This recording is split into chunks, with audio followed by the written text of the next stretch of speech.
Hi, everyone, and welcome to the Curious Collective podcast, conversations designed for the conscious community to bring awareness to the holistic approaches to help us live our best life. So tap into the knowledge and wisdom of our guests to heal, transform, and live as your true soulful self. Today, here I have with me the beautiful Sarah Brown from Soul Breath Movement. So thank you so much, Sarah, for being here. Hi, Katie. Thank you. Sarah and I actually have known each other for quite some time. So when I first got out of the army, I decided to go and do a personal training course, and Sarah and I met there. That was in 2007, and we were both fairly still asleep then to the whole spiritual world, maybe dabbling here and there. But for some reason already back then we knew, like, our two souls were brought together, and we were always a little bit more different to everyone else on the whole course. So we'd sort of separated ourselves, and then of course the universe goes in turns and cycles and has brought us back together in the last 12 months, 2 years. Mm-hmm. And I'm extremely grateful for that. So without further ado, I'm going to pass it over to Sarah so she can tell us a little bit about herself and what it is that she's doing now. Thanks, Katie. Oh my God, it feels like so many lifetimes ago that Yeah. we met there. And yeah, it really was the beginning of my journey. And it was actually a personal trainer that I was seeing that just believed in me and saw something in me. So I could probably say, like, just before meeting you was one of the biggest pivotal moments of my spiritual journey, for sure. And yeah, from there, I have gone really deep into the human body, the human mind, and just become obsessed really with learning how to discover our own innate ability to heal ourselves. So from personal training, I went through into yoga, and it's really just continued. Now I'm holding spaces for people to really dive deep into their own self-awareness or self-discovery. And I use many different modalities now, creating these experiences like retreats and workshops and things like that. Yeah, so I know that when you first sort of shifted from the personal training space into the yoga, and you had a completely different business name, and I used to watch you from afar doing this sorts of things. So as you've gone along, yoga, I know, deepens everyone, right? If you feel into the true essence of yoga and the teachings as part of the movement, it makes you want to explore and get curious about other modalities. So what sort of dropped in mostly after yoga? 100%. I was living in Brazil, and I'd never even done a yoga class, and I had a little baby. And I remember one day, I was listening to podcasts, I was reading books, always been into personal development, even from a very young age. And I just kept reading that everyone I looked up to did yoga. And I was like, there's something here. And I remember just this pivotal moment of standing in the kitchen, and this hummingbird came to like the window, and it was like eating out of this big flower, and like just one of those ridiculous moments where it just hit me, and I just knew yoga was life. Like everything was yoga. And there was so much more depth to it. So I started studying from Brazil, and it took 2 years to go through my studies, having a baby in the middle of it. And the more I got into it, realizing that the philosophy of yoga basically can help you with everything in life. So even if you don't end up being a yoga teacher, just the principles, the philosophy, the movement, the breath, the mindfulness of it, all of these things were tools to connect to who you are and what you want in your life. And just sharing that just energized me, like it really lit me up. So when I came back from Brazil, again, I'd never even taught a class. I opened a studio. Oh, yes. Yeah, no money, no business plan, no experience teaching, but just that internal knowing, like, this is what I need to do. So I opened a yoga studio in a little town, little country town.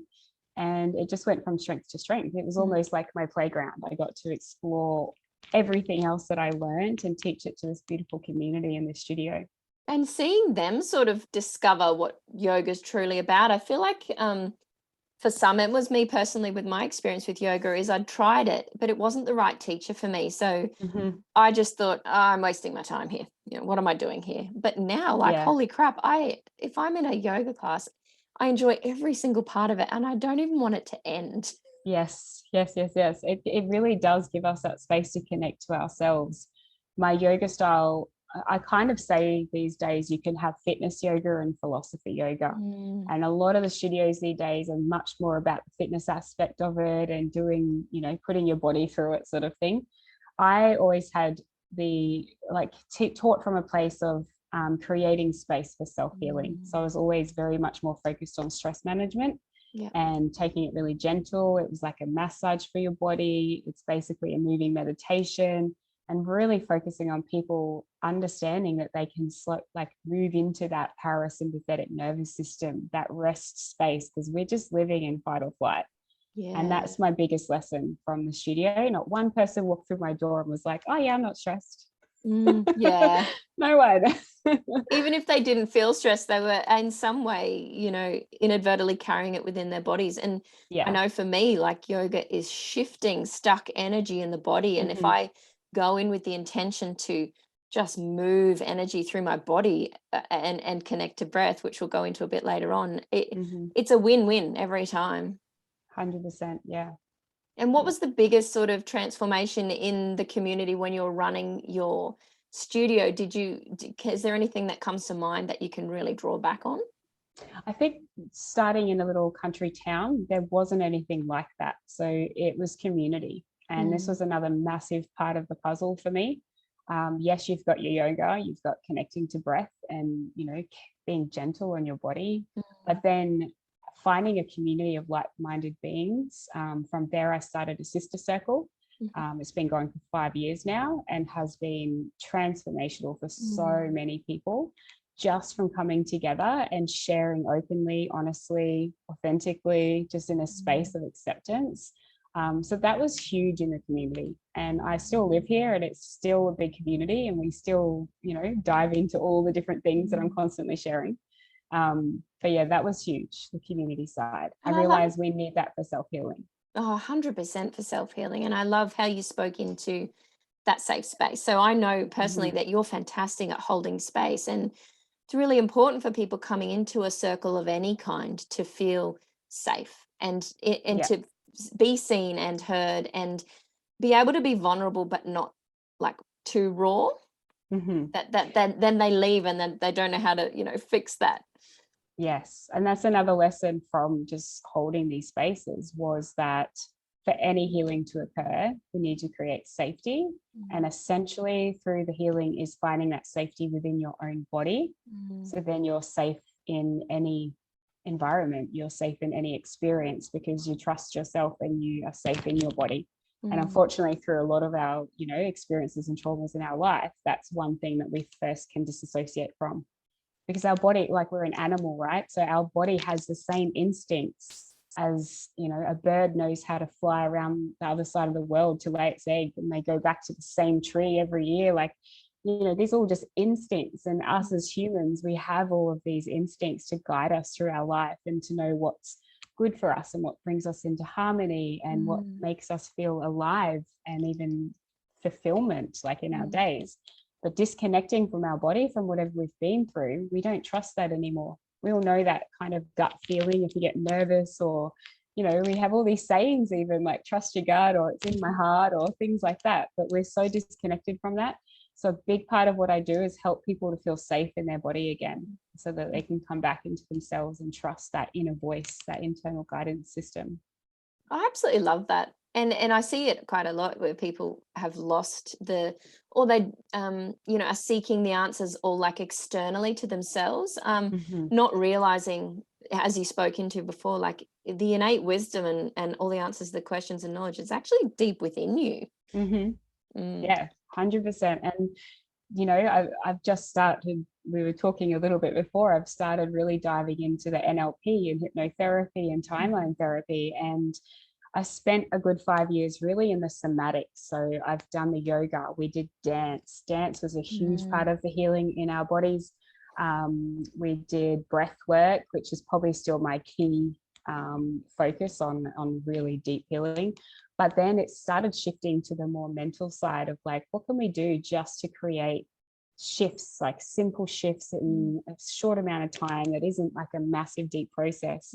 And the power I've found now just through asking the right questions getting people to find out the wisdom within. Like they actually have all the answers. It's just simply asking the right question. Yes, I love that. And an analogy I like to use is, that subconscious mind, stuff's locked down deep in there, right? Is these people are carrying around this backpack of stuff that they don't even know that they're carrying around. And sometimes just through, the movement, the breath, and a couple of the right questions, that backpack just gets taken off. Yeah. And they're like, oh, I don't know what's happening, but I feel lighter and I feel clearer. Unlock something. Yes. Yeah. And then but sometimes then they don't know, like, well, what now? It's like, well, I don't know, trust and ask whatever yourself. you want. Yeah.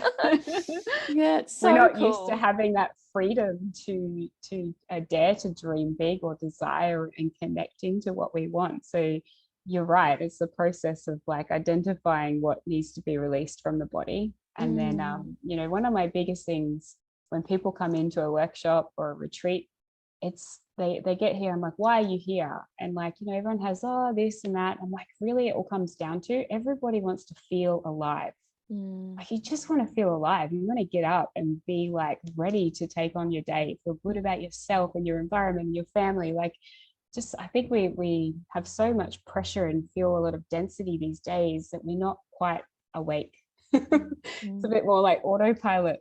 So moving our body, and moving, breathing, it's waking us up. It's moving the oxygen literally around the body to make us feel alive, physically, mentally, emotionally. A complete nourishment of soul on all levels. How can I best serve myself today? And knowing some of those beautiful tools. And you spoke in to some of those other tools that you use as well. One of them was breath. And this to me just blows my mind, like the power of the breath. I would love for you to tell your version of it and why it's so important to you. Yeah, so starting in yoga, we learn pranayama, all the different breathing techniques, and I think this again is a massive part of yoga philosophy and yoga practice that has been forgotten in normal classes. We're taught to breathe with the movement, but there's over 200 different types of breathing techniques just in yogic breathing.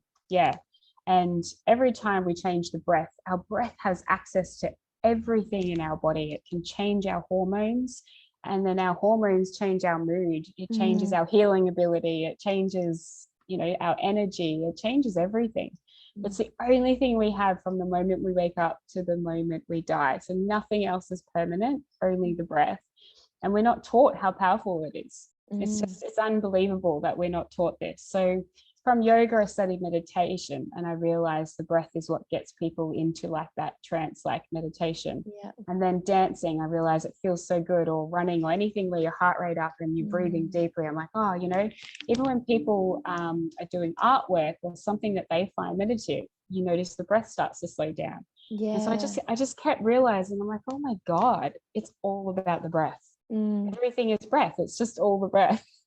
Integral key to it all. I'm like, why don't we know this? And then obviously, I've had 2 babies, and I used the first one. I didn't have as many tools as I had 2 beautiful natural births. I'm very lucky. My second one, I was going through my yoga training. So I had all yoga and all breathing techniques, and I used the pain relief breath, and I can vouch that it works. There's nothing more pain that we need to, go through. And so I was just obsessed with learning more and more. So I did go then into breathwork, and I had my first few sessions where I actually did a 3-hour breathing session. Oh, wow. And that would have been phenomenal. Absolutely phenomenal, with the best facilitators who did study overseas. And like, it was there's a lot of breath work around now. There's a lot of different types of sessions you can go to. This, I think, was definitely, not sure of the right word, but yeah, it was held in integrity of the modality. And the places I went to in those 3 hours, and the things that were uncovered and unlocked, and there was such euphoria and such deep, I wouldn't say pain, but like I could sense the heaviness, but there was still beauty in that heaviness. Like I can't even explain the experience, but it changed my life. And so from there, I again got a bit obsessed, and I just kept learning more and more. And I did my facilitator training. And after holding spaces for 4 or 5 years, sister circles, and all of these different modalities. In a one breathwork session, I saw people transform more than I have in anything else I've ever done. So it's because I've never incredible. really truly connected to that life source breath that is innately within them, like, because you just go about your day doing what you do, never really concentrating on it. And I know I've done a couple of breathwork sessions and I want to do so much more. It intrigues me. Even in those, the mind-blowing things that have happened, or information that's come to me that has been so integral to, like, a key in my journey, it just phenomenal. Yeah. So yeah, have you got any standout stories from any of your breathwork sessions, from any of your clients that have come in, or in the past, like after a session when they've come back to you? Yeah, when I first came out of my training, I was doing blocks of sessions for people. So I got to see what it was like for someone to breathe every week for 5 weeks. And I had 6 different clients coming in. I had couples coming in, and the number of stories is phenomenal. And not one single one of those sessions was even similar or alike. But with the couple that came in, I feel like it was just the most massive transformation I've ever seen. And to do it when you've got a husband and wife who are both on their own journeys, and how I could see them open up and come together. And the amazing thing with the breath work is that there's no talking. Like, we talk a little bit before and after. We might process some stuff afterwards, but it's purely just what is meant. It's almost like you just hand it over and surrender to the breath. Yeah. And this is what I love so much, because the body's never going to harm itself. Like, the body never goes anywhere. It's always trying to bring you back into balance and into healing. So when you surrender your mind and your body to your breath, where it can take you is just, I've had people turn into tigers. I've had people going into past lives and speaking other languages. Wow. I could just, so many things. I've had people lay there and I'm kind of just sitting there going, nothing's happening at all. I can't feel anything energetically. And I'm just like, oh no, you start to worry a bit. They come out and they're like, holy shit. And they will start telling you about this insane journey that they've just been on. But from an outside point of view, it looks like they're just laying there, like asleep almost. Yeah. So I love it. Incredible. Yeah. So good. And even when you're telling that story about that couple, then I was like getting full body goosies, because I'm like, that is such a beautiful thing to go and do with your partner. Yeah, I'm really, that is a part that I'd like to go into a little bit more around conscious relationships. And I've seen quite a few couples now just doing really simple practices with yoga and breath and eye gazing, and then a bit of NLP, and just like getting people on the same page with love languages and that sort of stuff. It's incredible work. That could unlock some amazing things for them to discover and go into for themselves. So just that little sort of initiation into what you can do as a couple, but also individually. Yeah. And everything is communication, right? Like verbally and physically, how we interact. So when you intentionally come into a space and consciously like see how you're interacting, and you can make huge shifts in a relationship. And I definitely learned this through, have my newest relationship of when I started it, just saying like, I want to create a relationship that I want, and do it very consciously and not kind of like what society tells us it should look like, if that makes sense. So I've used all these techniques as well in my own personal life so much that it's easy for me to then help guide others. Yeah. And that's so good when you can do it from such an embodied state. Like, I've felt this, I've done this, I've been through this. This is, I can now guide you to do that for yourself. Yeah, and it's a beautiful way to look at any hardships you've been through as a gift, because if you haven't been through it, then you can't really, I always say you can only hold space for people to the depth of what you have been through. It doesn't mean you have to have had the exact same experiences, but if you haven't experienced a level of grief that the person in front of you needs to experience, you can't know that level of grief to hold the space. So it's very important that we embody our work before holding space. I love that. And so with all these beautiful modalities you've touched on through your journey in the past, what is it that you're sort of creating now? Where are you sitting in that space now? So I finally feel like I've been able to create something to bring it all together. So at the moment I'm working, it's a course, it's a workshop, it's a retreat, and it's called Elemental Alchemy. So I've connected really deeply with the elements over the last year, and we are made of the elements. So the elements live within us. And when we start to embody or even just become consciously aware of the characteristics of all the elements, and we start to acknowledge them every single day, we have like insane amount of, I don't want to say the word control, but it's almost like we become the master of our own existence. It's like, how can I bring myself into balance right now? And you can do that through the elements. Or what is it that I need to do today? Just anything, actually. And I'm teaching people how to make every day into a ritual, into a ceremony, so that at the end of the day, we feel fulfilled, we feel satisfied. There's a lot of us just doing the work, and even in the spiritual community, but never feeling satisfied. There still just always feels like something's missing. So I help teach people how to use the elements to acknowledge what feels like it's missing in their life and bring that balance so that we can feel, that satisfied feeling at the end of every day. Yes, feel alive. please. Yes, please. Yes. So for those that may not know what the elements are, can you go into those for us, please? Sure, absolutely. So in my course, we would start like connecting into the earth element. So if we look at earth, we look at that earth is basically the structure of everything, and so when we're not feeling grounded, we can notice that all of our other elements are out of balance. So it's like, how can I use nature to ground myself today? We know that nature, the earth is vibrating at a certain frequency. And as humans, with brainwave entrainment and biochemistry and all of these things of epigenetics, we know that we naturally will start to tune into the frequency of the earth. So it can simply be that we're feeling so, I would say, in our air element, where we're in our head and feeling a little bit like too much in our thoughts, which I feel like a lot of people can relate to. Yeah. So we need the earth. So it's like you would balance that by going into nature and connect into the earth. Earthing is scientifically proven to help, with all the antioxidants in our body. So that's just one example of how we would connect to the earth element. I also use cacao and cacao ceremonies, and we learn a lot through cacao. So earth is a lot of self-care because it's the nutrients, it's everything that we need is from the earth.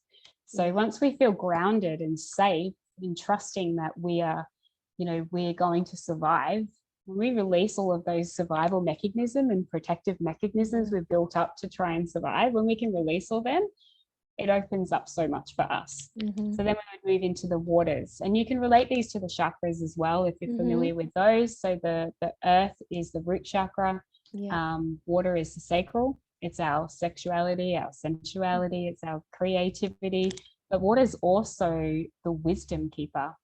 So we've been able to prove scientifically with Dr. Emoto that he could put intent into water and actually take a photo of it to show that just through intent, just by willing or loving a water or even not liking a water, you can see the different structures. Our thoughts change our structures in our body. It's the water, it's the wisdom keeper. So we can learn so much about flowing with the waters, learning about our own emotions, processing emotions. And, if we're not grounded in that, our emotions can be like a storm, like spilling out of the bowl. Just all over the place. So when we feel grounded first, and then we start to connect into our emotions, our desires and things, water has so much to teach. It's about receiving. So much so. Big one. So then it's huge. Moving from there, we would go into fire, the solar plexus, personal power. The fire, it's like the phoenix rising. It's always, what do I need to let go of in order to receive? So we use a lot of burn ceremonies. The sun, how good we feel just being out in the sun. So much in fire that we can connect to. I do like to use burn ceremonies the most, where we really, we sat around the fire for many, many, many generations before we sat around the TV. And it was the place of the stories, and the wisdom was passed down, and it was connection. Even these days you can sit around the fire with friends and something magic happens. So it's bringing that element back in, and once we've been grounded and we're feeling our emotions, we can then really step up in our power. So that's where the personal power, it also comes into the heart chakra a bit there as well. because we always have that inner fire in our heart, and that love and compassion is very warm. It's like that energy. And then moving into air. So I use a lot of breath work for this. It's kind of like we've sifted through all these other things, and now the breath work is really where we have big transformation, and we are able to then start to speak. When we speak up, we can communicate clearly. We can start to communicate our boundaries, as I say, communicate our boundaries, our needs, our desires. And it's all about, voicing things, singing, enjoying life. And I think if anything, I just try to bring more joy and fun to learning about the elements, because sometimes it can be really heavy going through healing and releasing of the past. But I try to just remind everyone to come back to that enjoyment of it. And I feel like we get there definitely by the air element. It's a beautiful way to anchor it in too. Like, it's a really great visual, just you talking through it, of the the 4 of them, and how you can sort of cycle through them, but even like just visit one, like, I need a bit of this right now, and really like tap into that elemental force. 100%. And I even do that as a part of in one of the courses. It's like, okay, go into your house and what do you notice? Like, what is out of balance? And sometimes just by simply bringing more of one element into your environment can help bring more balance into your life. It's quite magic. That is cool. I never thought of it like that. That's a really cool tool. Yeah, and I think it's why I love it so much, because it's on so many different layers when you come into the elements. Then you've got Ayurveda, which all works with all the elements, with different foods and digestion and health in your body. So like, you can go down so many different avenues when you make it like the core of your teachings. It's it's been amazing. Even just, I love how you referred to earlier, like bringing it as part of a ritual, like a daily routine / ritual ceremony for yourself, of self-care, self-love, of just visiting the elemental medicine and seeing, exploring it. Amazing. 100%. The rituals, the part of that in the course is really that, back before our modern way of living, the only thing we had was ritual. Even before we had language, it was kind of like being in ritual with the hunt, with the land. It's like learning the seasons. It's kind of like deep connection to everything around us and within us. And we move through these transitions in our life, like we're constantly moving through some kind of transition, whether it be from a job or a relationship or just an age, like moving into a different time in your life. We're not really supported. We don't stop and celebrate. We don't stop and grieve. We don't set intentions for the future. Like, it's kind of like we're just walking through life aimlessly, whereas before we would have a ritual around everything, and it's just a way to support you and bring more meaning to your life again. And so I use the elements again to create those rituals. It sounds beautiful. I'm like full body yesing this. It's really good. Really good. So if people were wanting more sort of to dive down this road or explore, say, breath work or the elemental medicine that you do more, what advice would you have for them? Yeah, sure. So I am releasing, I've got one retreat out at the moment, which is fully booked. So I'm releasing another one very soon, and it will be an elemental retreat. There are detox retreats as well. So we really go on all angles of a nice big energetic cleanse. But if finding, a breathwork facilitator, get to know people and see what kind of work they do and speak to, I think word of mouth is definitely the best way to go as well. From there, I've got courses, online courses, all on my website. I'm releasing a new one very soon. The current one is full. Has there been any books or anything that you can recommend to someone to like that have stood out in your learning? For breath work, or which one? Any, really? Oh goodness. I've read so many. I actually have a library which is a part of my yoga studio, so I have every book.